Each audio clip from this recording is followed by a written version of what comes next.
Fragile Promises by Zeragii. Chapter 1. For Every Affliction. Below, on the ground, and a good 8 or 9 feet lower than Frisk herself, stood a monster made entirely of bone, his build short and somewhat stocky. His face, or skull rather, was round and considerably pudgy in its own way.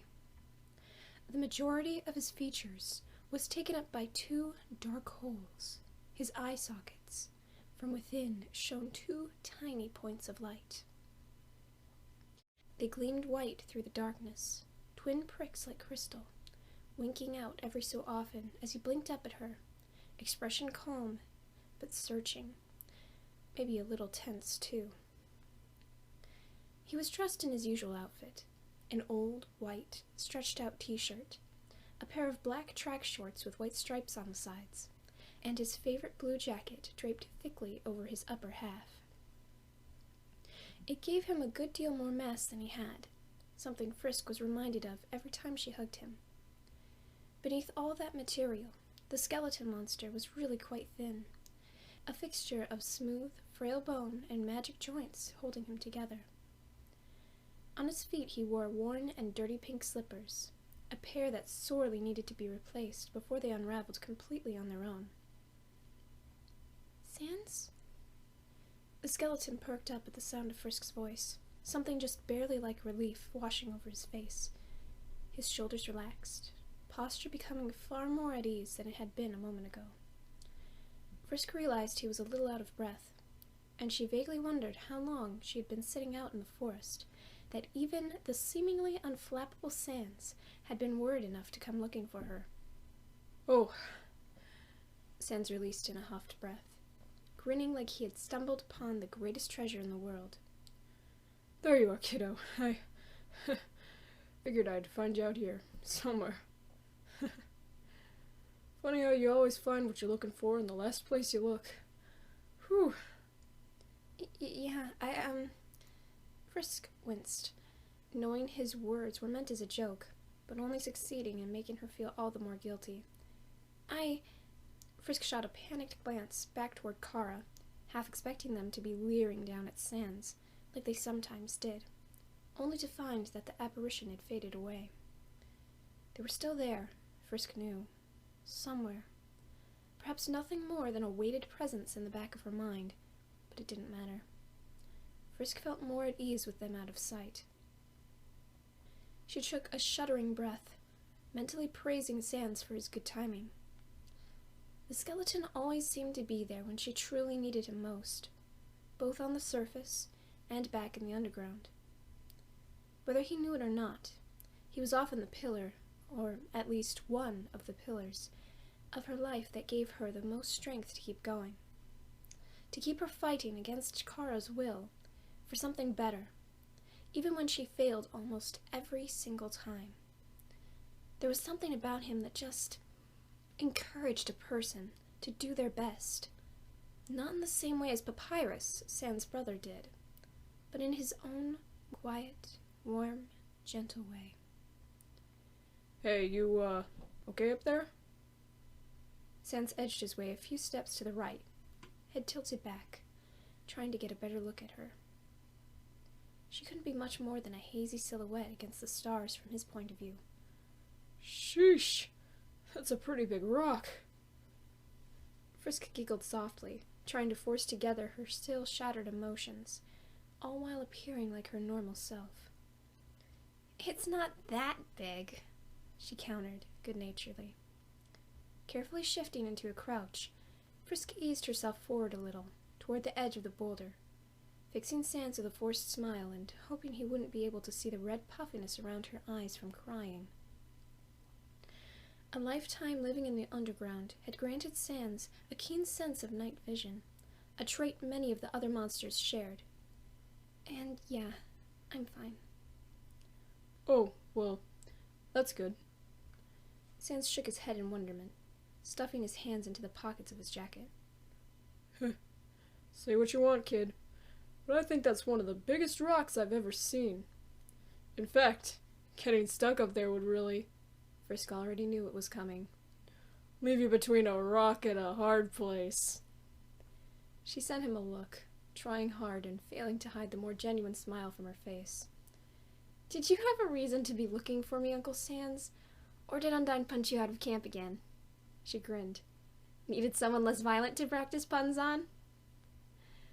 The skeleton chuckled at the unofficial title. Uncle Sans was something Frisk called him every once in a while, sometimes teasingly, sometimes as a term of endearment. He never complained, so Frisk imagined he liked it, at least to some degree. She typically used it when she wanted to make a point, or when she knew it would cause him to pause and consider her more closely, those bright eyes taking in the true her beneath what she let show on the outside. Sometimes, if Frisk timed it right, it would catch Sans off guard, a small victory, considering that Sans could basically roll with just about any situation unperturbed. More or less. What? Not even a pity laugh? Man, you got a heart of stone, kid. He chuckled again, the sound trickling up to Frisk from below. That was followed by the soft sound of his feet shifting nervously, an edge of uneasiness bleeding into his tone. Truth is, Tora's been getting kinda antsy, and she sent me to come find you. Murray'll be here soon, and everyone's gonna want to get going. Didn't want you getting left behind, being the ambassador and all. Oh. Was it really that late already? Frisk felt all the cheer Sans' presence had brought her die in her chest in an instant.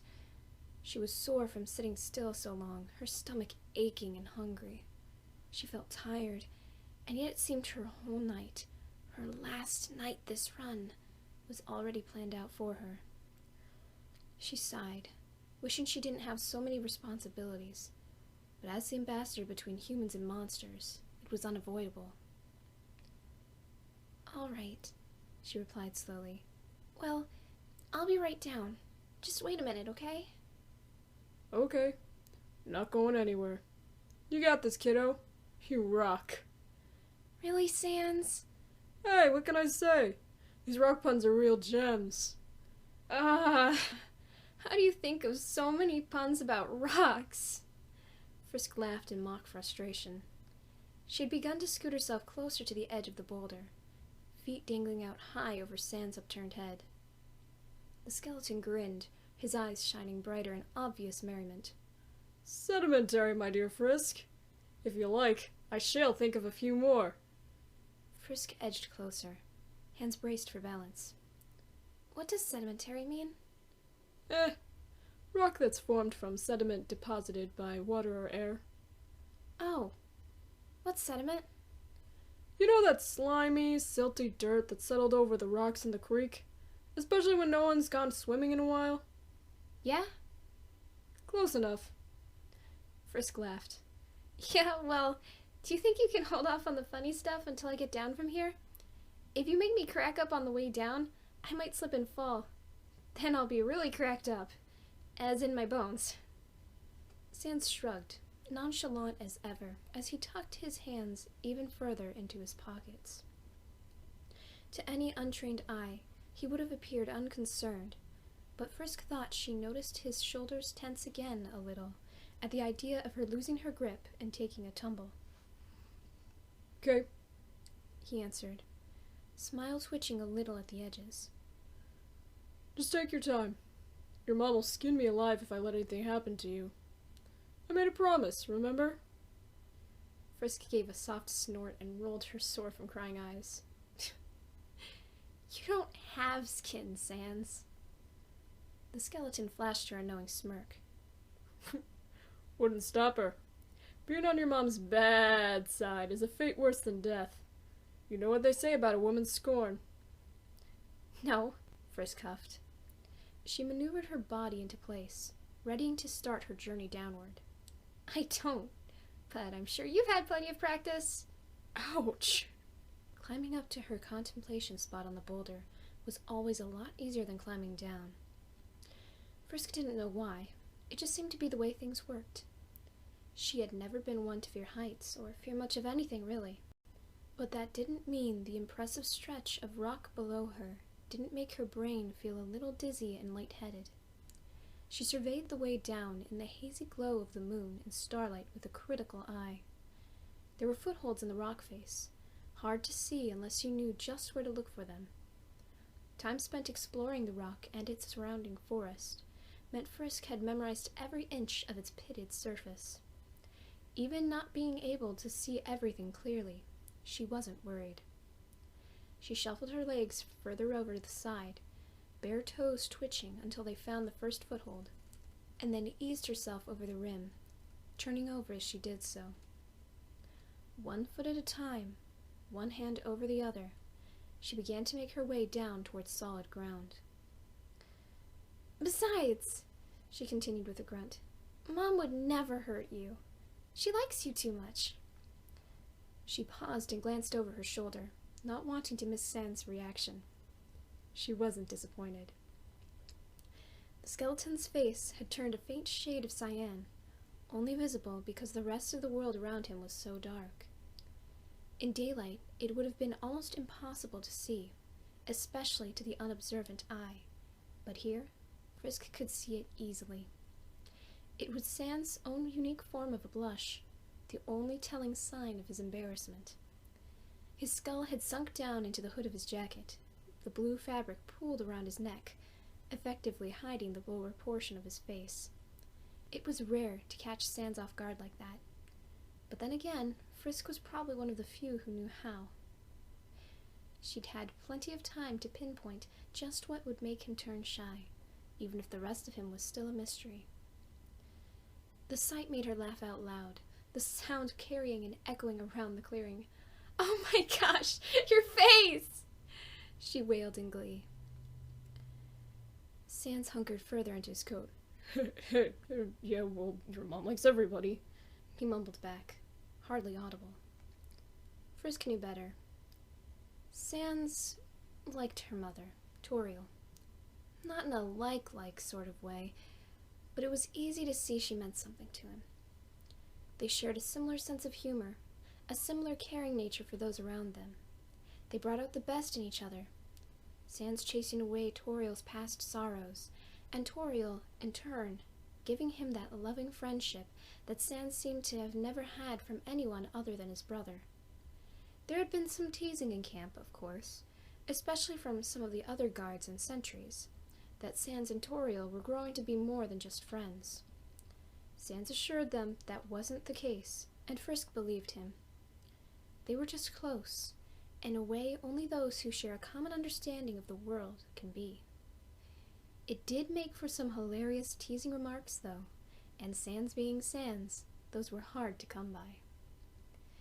Frisk shook her head with fondness. At the most, she might scold you, maybe submit you to some gentle nagging. If possible, Sans paled. "Shoot! And that's somehow supposed to make me feel better?" "You get away with far too much as is," Frisk countered with mock annoyance. "A little scolding never hurt anyone." Besides, Sans was used to getting chided for his behavior. Not that he got into trouble often or anything. It was just that, for more motherly monsters like Toriel, and apparently Papyrus, Sans was a near constant source of worry. His low HP, matched with his lazy, slovenly habits, awoke in others a frustrated concern, and Sans' tendency to dodge questions only furthered that fact. He was a monster of annoying little secrets, but he was too well liked by all to truly be called out for it. Frisk continued her way down the rock's steep incline, eyes scrunched up as she smiled. Her foot lighted on a new little ledge, shuffling a bit to ensure it was the right spot. She listened to Sans mutter below her. "Heh, easy for you to say. Try telling that to..." "Sans!" It happened almost too fast to comprehend. 1 minute Frisk was secured firmly to the rock face, artfully balanced and safe, and the next the world felt disturbingly turned wrong way up. A huge rock like that, solid and majestic as it was, shouldn't have had any weak spots. Frisk herself knew its rough edifice well enough to probably draw it on paper from memory, complete with each and every pockmark and ridge numbered and labeled. But apparently, she hadn't been familiar with it enough. With a great mossy crumble, the foothold Frisk's right foot had been perched on gave way in a shower of fine dust and pebbles.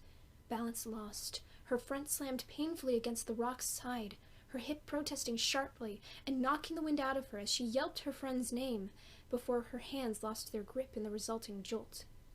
Before she could blink, she was falling backward, sure to bruise and batter her body on the way down until she landed in a crumpled heap at the bottom, far below. For one harrowing eternity, she was suspended in air, tumbling head over heels, falling down with no hope of escaping injury, or worse. Humans, for all their meaty exterior, were fragile things underneath. Frisk knew that better than most, having died more times than she could count. All it would take would be her landing wrong on her neck. A sharp snap, and it would all be over. Kara would have their reset.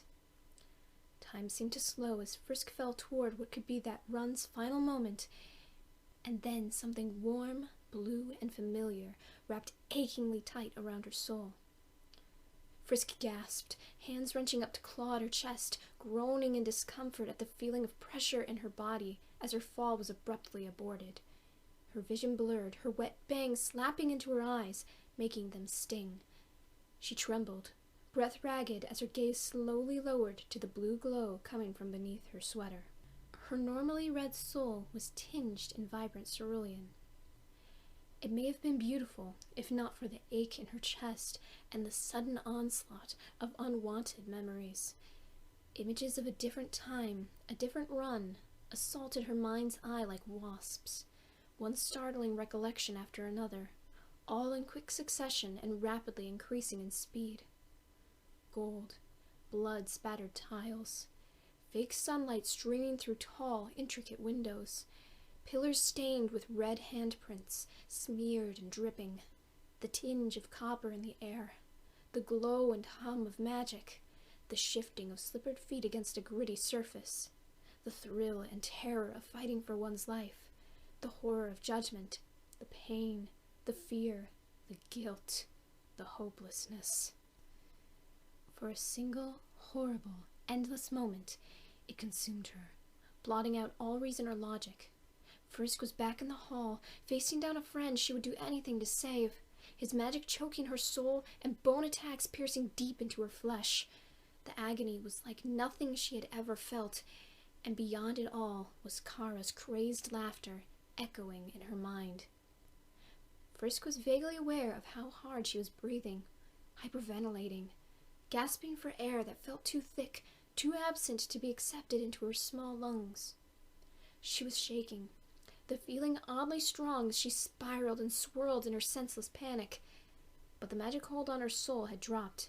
She wasn't quite sure just when it had, but it was gone now. She was on the ground, or maybe she was. She thought she might be. Her knees were pressed to something coarse and cold, like grass. Was it grass? She didn't know. There was something wrapped around her, pressed against her tight and firm, yet as gentle can be. Something familiar? Her first instinct was to push it away, to free herself and separate from the touching and the holding, even as she slowly registered how soft it was all at the same time. How careful, like anything more might break her. There was a voice, too, a voice that sounded frightened and desperate, low and soothing, even as it shook unsteadily, close to her ear.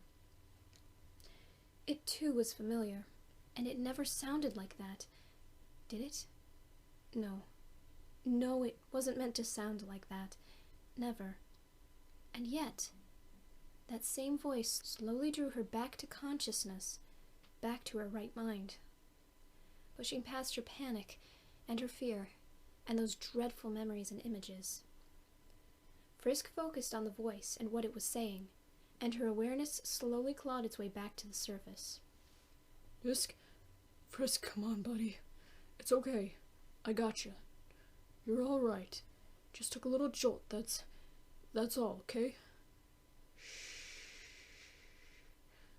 Just breathe, kiddo. And then suddenly Frisk was back. The sky above was still a canopy of twinkling stars, a carousel of blending blues and pinks and purples. The silhouettes of the craggy pines still cut upward into the night canvas, dark and black against the aurora of the heavens. An endless cluster of pinpoint lights still outlined the reaching arm of the Milky Way galaxy. Still a steady reminder of just how small a place the Earth was compared to the rest of the universe. A mere floating speck in the ocean of space. Someone was holding her, firmly still, though now she could feel it a little more sharply. Hard fingertips digging incrementally into her upper back. A chest, sharp and angular, but well padded by fabric, pressed against her own, trying to get her to follow its example as it rose and fell with forced regularity. Something caged in her sides, holding her in every sense of the word, protecting her from everything beyond it. Those murmured, encouraging words finally registered, and Frisk felt the last of her consciousness snap into place. It was Sans who was holding her. He had sat himself down in front of her, his legs pegging her in as she knelt between them. They were pressed close at the base of the giant boulder. The cerulean glow from her chest had vanished completely, and with it, the unbearable pressure. Frisk was still gasping, but the air sucked into her lungs unhindered now, a relief that brought stinging tears to her eyes. Her face was pressed into the skeleton's coat as he rocked her, as he tried to calm her, even as his own composure teetered on the brink of an all-out panic. Frisk realized her arms were laying limp at her sides, lifeless, and shakily she rose them upward to wrap her friend in an equally desperate hold. She heard him swear softly, something he rarely did in her company, and her brain's odd focus on that fact made her chuckle, if not a little bit hysterically. Like a broken little doll in need of fixing, she settled more against him, seeking that odd warmth that skeleton monsters seemed to possess. Easy, kiddo. In and out, all right? In and out. Like me. In and out. All right, Frisk slurred, dazed and suddenly very tired. Her head hurt, and her ears felt like they were stuffed with damp cotton, hearing muffled. They were ringing, too, all her senses a little too sharp and a little too much. It was clearing, going away slowly, but for the moment it only served as another overwhelming factor in her hypersensitivity. Frisk ran a hand over her face as she sat back, feeling flushed and ill, her stomach turning somersaults. Sans released her without a word more, letting the two of them pull apart reluctantly, and Frisk noticed vaguely how he kept one hand just barely touching her elbow. Frisk tuned him out for a moment, taking stock of her own body, damage assessment. She seemed unharmed, not a single scratch on her, though her front hurt from where she had thumped hard against the boulder's side before gravity had truly taken hold. Other than that, and being a little shaken, she appeared to be perfectly fine, physically. Satisfied, at least for the time being, that she was truly all in one piece, Frisk refocused her attention on the monster in front of her. And I didn't mean to grab you so hard, Sans was saying, his words gradually making sense to her recovering auditory. He was stumbling to explain himself, hushed and frantic. Scared, she realized. It was sudden, and I didn't have much time to... It was a reflex, kid. I'm so sorry. It's fine, Frisk said more strongly, cutting him off, not angrily, just more certainly. She cleared her throat, taking notice of her surroundings. Her shaking wasn't stopping, but it was diminishing, getting less intense. She was hyper-aware of Sans' hand on her arm now, but made herself refrain from pulling away. He didn't deserve that. He wouldn't understand, and he would be hurt if she did. Sans had never picked her up by her soul before in this timeline. Papyrus had, but his magic felt different. Less intimidating. It wasn't connected to an endless bank of horrifying memories, of that same magic slamming her body against walls, racing her towards sharpened bones that sprang up in her path, intending to hurt, intending to kill. Frisk winced, shoving the pseudo-sensations away once more, with more control this time. He doesn't know. He doesn't remember. It isn't his fault. Next time, get him. Frisk blanched at Kara's unwanted commentary from inside her head. A fleeting thought careened in and out of Frisk's mind. A suspicion that her fall had really been Kara's doing. Ghosts could do that, right? Manipulate the physical world if they tried hard enough or knew how. Then again, Kara had never shown herself to have that ability before. Never in all the resets. So it was merely an unfortunate accident then. One that could have cost Frisk her life in this run. Frisk could almost feel Kara smirking from the recesses of her subconscious. Sans had risen to his feet now, his hand extended.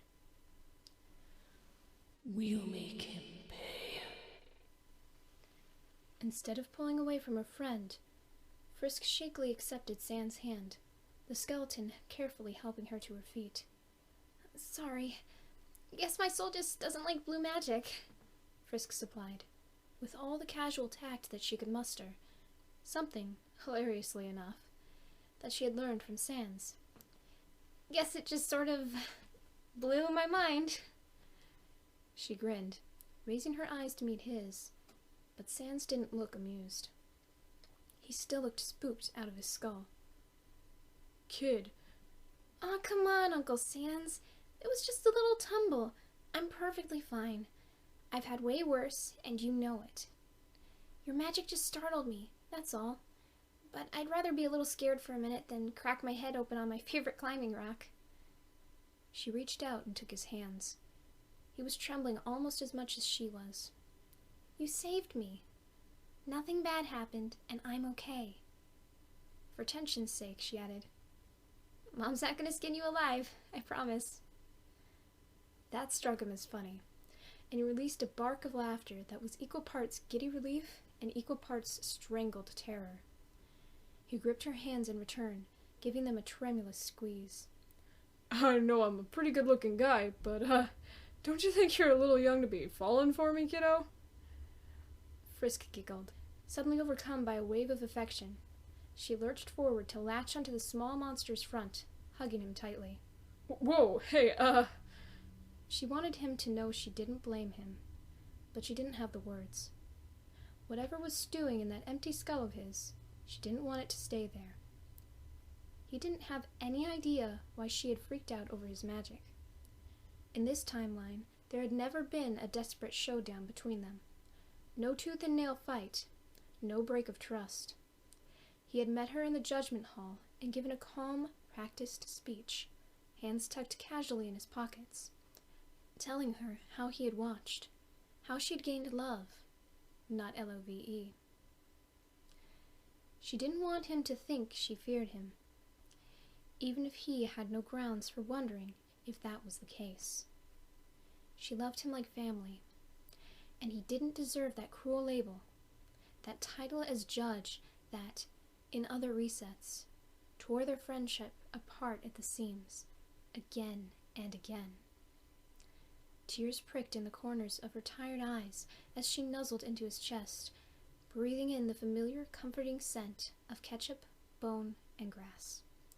He was still taller than Frisk by 3 or 4 inches, short by human standards, and almost outlandishly small by monster kinds. Then again, monsters came in all shapes and sizes. Sans was just among the smaller percentage that thrived within the monster population. A twinge of sadness spiked in Frisk's chest at the realization that she would never surpass her friend in height, that she would never be able to lord it over him for once. By the end of the night, she'd lose the good inch she had gained over the course of the past 2 months, her recent birthday undone and forgotten in the coming reset. The thought wounded her more than she would have expected, and she found herself pressing herself a little more desperately into Sans' chest, small arms around his waist and pulling him closer. It was weird, hugging a being made of bones. She could feel where his ribcage stopped, the rungs of bone replaced with empty space. Squeeze hard enough, and she'd be hugging the thin pillar of his lumbar vertebrae, that stack of little bones that connected his top half to his pelvis. Frisk would never be that harsh, though, for fear of hurting him. The skeleton lifted his arms, momentarily caught off guard and uncertain of how to respond to the situation. He wasn't typically one for close contact, though both Frisk and Papyrus were a common exception. Sudden, wild displays of emotion sometimes left him a little dazed, but give him a minute, and he'd return whatever love he'd been given. It was just another one of those funny little quirks that made Sans who he was. A punny little skeleton monster who, despite having no internal organs, had one of the biggest hearts of anyone Frisk had ever known, rivaled perhaps by only his brother, Papyrus. Sans blinked, his arms slowly lowering to wrap gently around Frisk's shoulders. He melted into the more familiar embrace, taking his own brand of comfort from the gesture. But he was still shaking slightly, a soft rattle of bones betraying him. Are you okay? She felt his breath hitch. He let loose a chuckle that sounded anything but okay. You just fell, what, 8 feet? And you're asking me if I'm okay? I didn't mean to scare you, Frisk pressed on, ignoring his dodge. I know you don't like using your magic like that. There was a long pause following that statement, before Sans murmured, low and soft. I, wasn't aware you knew that. Right. He wouldn't know she knew that, would he? Past resets had taught Frisk that Sans only fought, truly fought, when he was left with no other option. Likewise, he had always seemed reluctant to use his magic at all, other than his shortcuts, and those he used less now than he used to. It hadn't taken Frisk long to put 2 and 2 together, and conclude that, for whatever reason, Sans preferred not to call on his magic if he could help it. Without him remembering the genocide runs, Sans would have no context of how Frisk had figured that out.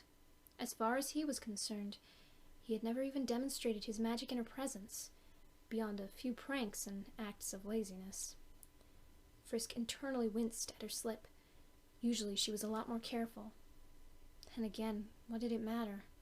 He wouldn't figure it out. Not in the span of a single night. The next reset would wipe away her mistake long before then.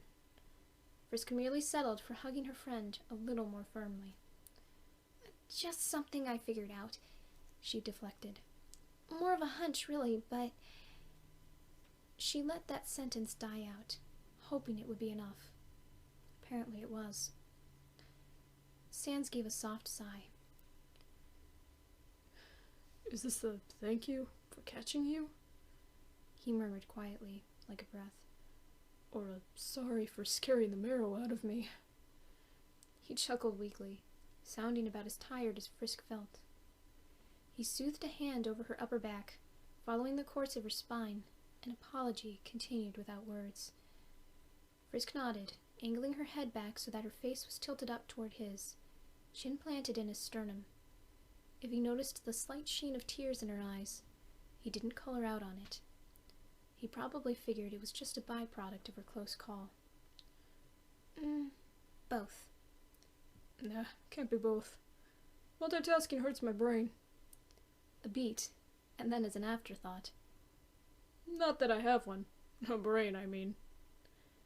Frisk released a wet laugh, reburying her face into his chest, giving him a final, gentle squeeze before letting him go. Sans took a step back, his hands finding their way to his pockets almost automatically. He glanced back up at the boulder, eyeing it with a new sense of unease. What were you doing up there, anyway? He asked curiously. I know we've kind of moved up in the world, but, This is a little over the top, don't you think? Frisk gave a shrug, her smile still in place but shaky at the corners as she stepped back as well, giving Sans his space. I was just thinking, she answered lamely.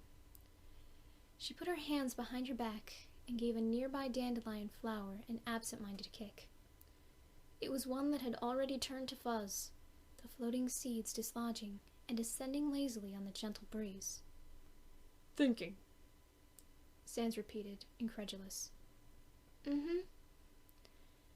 The skeleton looked at her, and for the first time that night, Sans seemed to be taking in her appearance. Frisk knew exactly what he would find. Her normally wavy brown hair was straightened and limp from moisture, the thick locks dark in comparison to the paleness of her face. In fact, she probably seemed paler than normal, almost white, though that may or may not have been an illusion caused by the moonlight.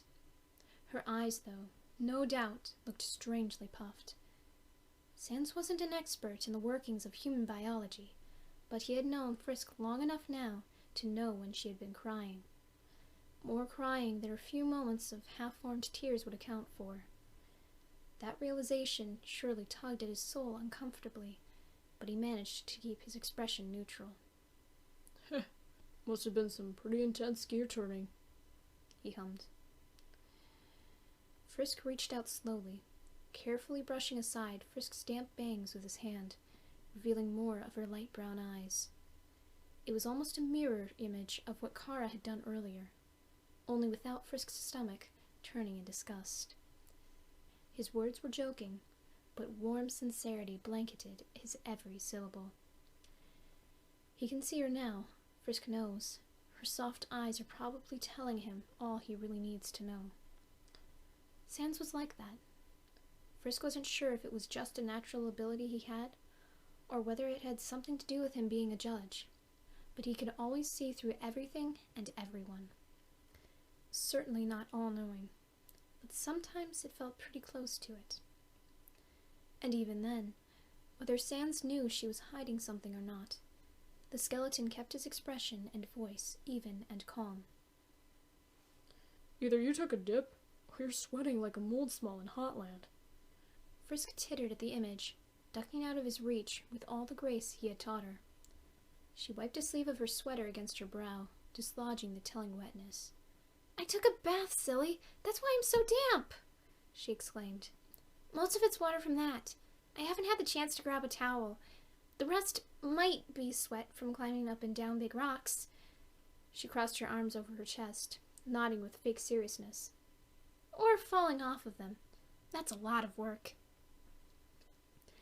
The easiness of her response seemed to calm some of Sans' barely visible uncertainty. He smiled down at her, shoulders hitching up a moment in a light huff of amusement. Yeah, I bet. Not that I, know from experience or anything. I've never climbed a rock a day in my life, let alone take a dive off one. Because you're a lazy bones, Frisk answered dutifully.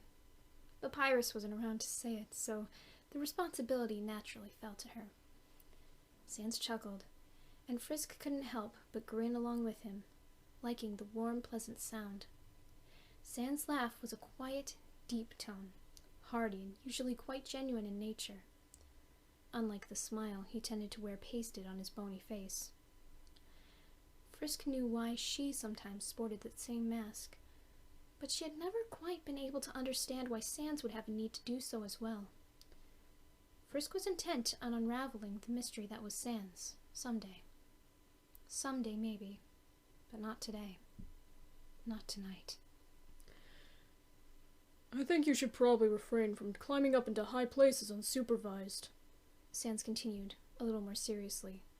I know you're a big mature kid and all, but, we're kinda attached to you. It'd really be a shame if something bad happened. Frisk felt humbled by his sincerity. All right, I won't. Sorry I scared you so badly, Uncle Sans. He shrugged. It's okay, bucko. Besides, I think I scared you just as bad.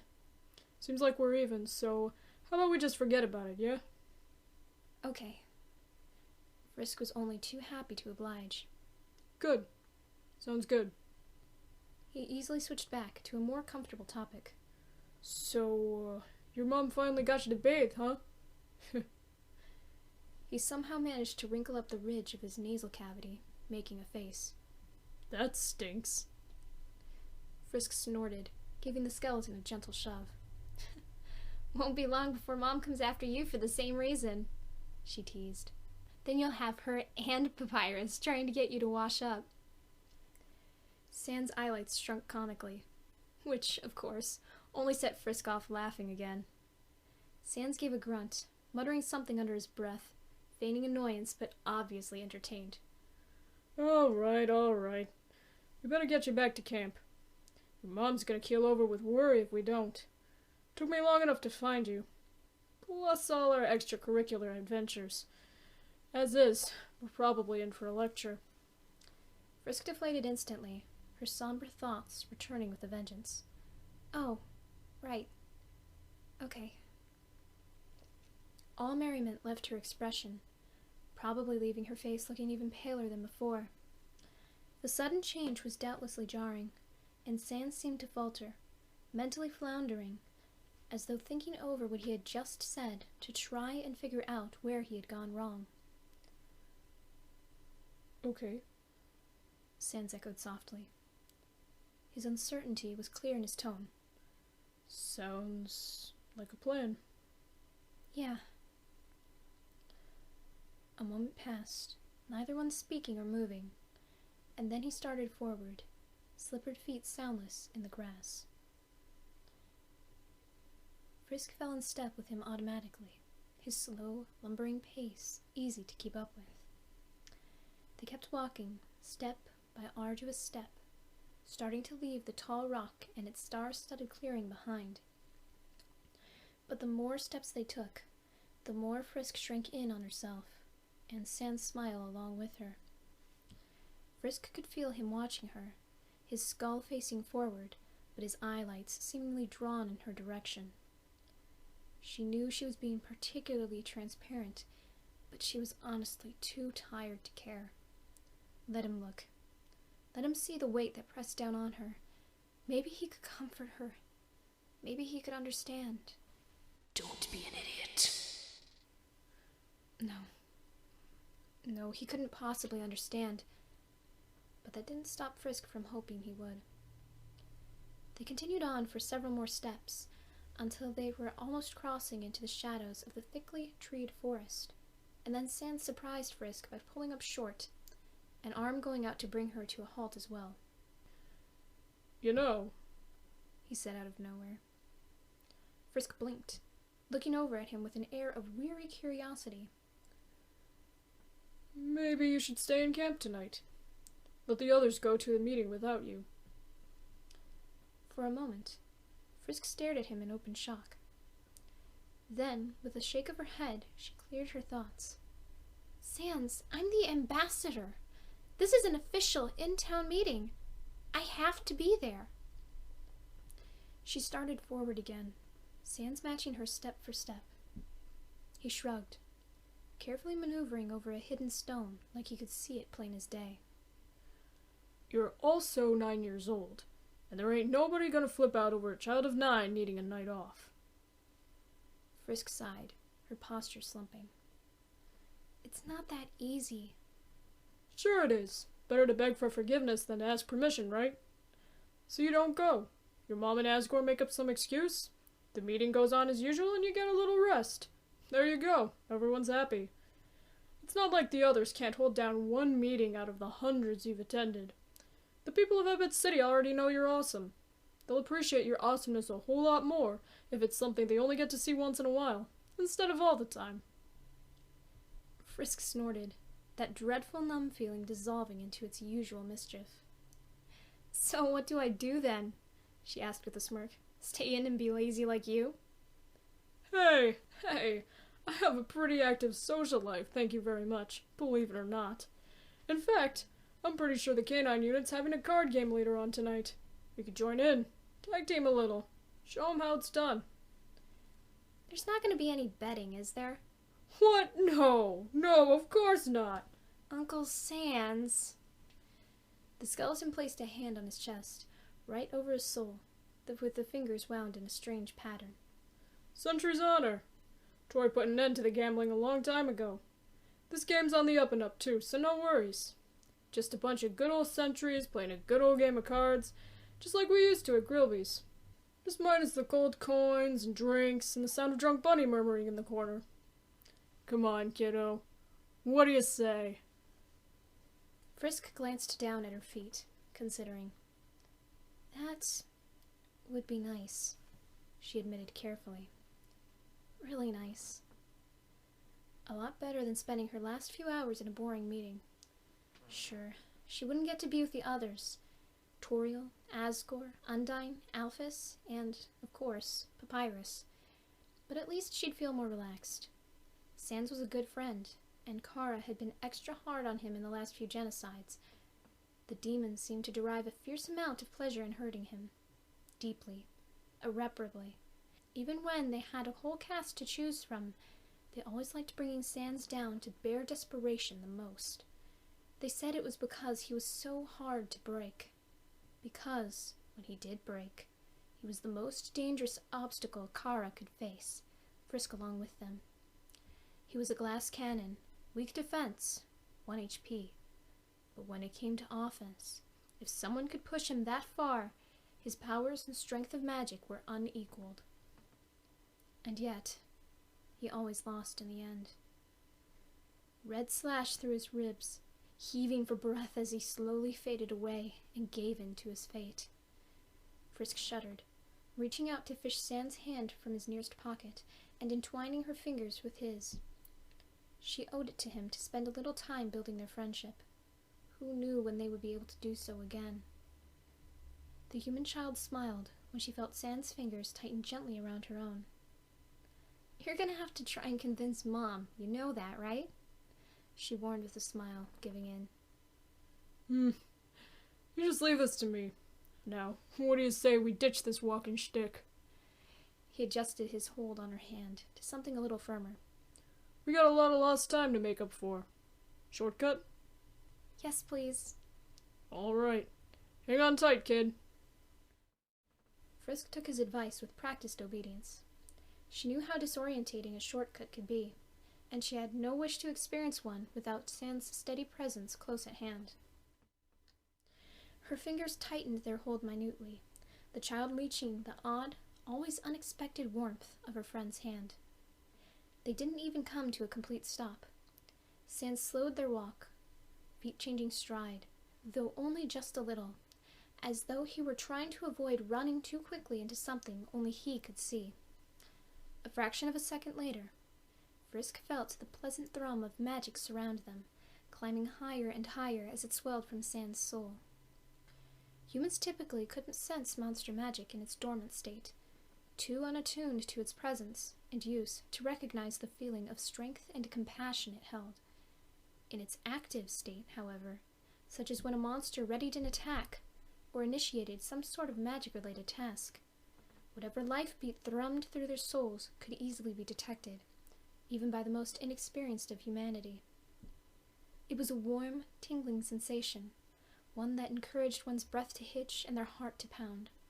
It was like the excitement of Christmas morning, New Year's Eve, and a week of birthdays, all wrapped up in a single enthralling moment, exuding from a monster's core, the very essence of who and what they were. It was beautiful. The most genuine kind of beautiful Frisk had ever known. Sans' magic tended to be quieter than most, or so Papyrus had once described to Frisk, though just what that meant Frisk couldn't be sure. He was weak compared to most monsters, his soul beat slow and almost silent, so Frisk understood from what the others had told her. It was why Sans could sneak up on people so undetected, even of his own kind. They could never sense him coming. Frisk couldn't actually feel the difference herself, but there was always something missing from Sans that she felt the other monsters had. A sort of static thrum, barely there. Maybe she was just more sensitive than most other humans. But when Sans drew on the full potential of his magic to cast an attack or teleport, Frisk was always awed by the pure energy he expended. She could feel that. She could stand in both reverence and fear of him. His magic, when awakened, was strong, humming through all her bones as keenly as it must have flowed through his own. Wave after wave of energy, winding tighter and tighter, faster and faster, until, with a practiced little half-skip twist, he was pulling her in through a shortcut, hand entwined with hers. Darkness, void-like nothingness, cold and hostile, cruel. Frisk didn't know what the in-between world Sans used as a highway between space was called, but it was a strange, empty, substanceless place. It was utter blackness, so thick and suffocating that Frisk never allowed herself to breathe within its space for fear of that inky black getting inside her. It was as though she were underwater or deep within a starless heaven. It was a place she would never want to be stuck in for too long. Empty though it was, it always made the hairs on the back of her neck stand up. That same unsettling feeling that one gets when one is being watched always filled her, slow and leering.